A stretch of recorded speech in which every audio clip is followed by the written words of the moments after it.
शिवाजी महाराजांची कीर्ती बेभाम होती, महाराजांची कीर्ती बेभाम. भल्या भल्यांना फुटलाय घाम, याला कोण घाली असं ना दरबारी पुस्ती बेगम. बडबेगम म्हणजे अली आदिलशाहची आई बरं का, नजर येत तिच्या अंगार, दरबार झाला गप्पगार.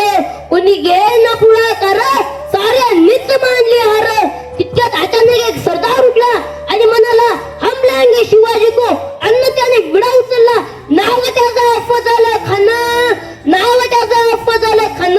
इथं जागता जनवतो शैतान. खान बोलला छाती टोकून चिरडून टाकतो शुभाला. कौतिक झाल्या दरबार, कौतिक झाल्या दरबार. खान निघाला मोठ्या गुरमीत, त्याचीच खानाची सेना निघाली, गावा लुटली, जवळ उस्त केली. कोण कोण रोखणार हे वादळ. आता शिवबाचं काही खरं नाही, इकडे निजाम तिकडे मुघल, पलीकडे इंग्रज. जो तो हेच बोलू लागला. प्रतापगडाच्या भेटीचा संघवा खानाने हसत हसत कबूल केला. दिवस ठरल्याप्रमाणे प्रतापगडच्या पायथ्याशी खान, प्रतापगडच्या पायथ्याशी खान, प्रतापगडच्या पायथ्याशी खान. खान झाला बेगुमान, नाही त्याचं जाणीव करामतीची, नाही त्याचं जाणीव करामतीची, नाही त्याचं जाणीव शक्तीची, नाही त्याचं जाणीव शक्तीची.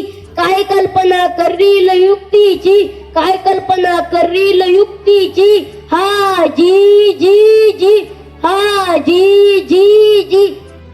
खानाने राजाला आलिंगन दिलं. राजाला कोण खान म्हणतो.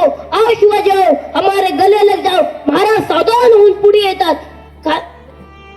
खान दाभिमान मान्याला, खान दाभिमान मान्याला. कट्टारीचा वार त्याने केला, कट्टारीचा वार त्याने केला. चितकल होता अंगाला, चितकल होता अंगाला. खानाचा वार फुका गेला, खान येड पडला. तितक्यात महाराजांनी पोटात बिटवा दकाकला, तितक्यात महाराजांनी पिछवा दकाकला. वाघनक्याचा मार केला, वाघनक्याचा मार केला. खान कोसाला. आतडी बाहेर आली जी जी जी, आतडी बाहेर आली जी जी जी. जय जिजाऊ जय शिवराय.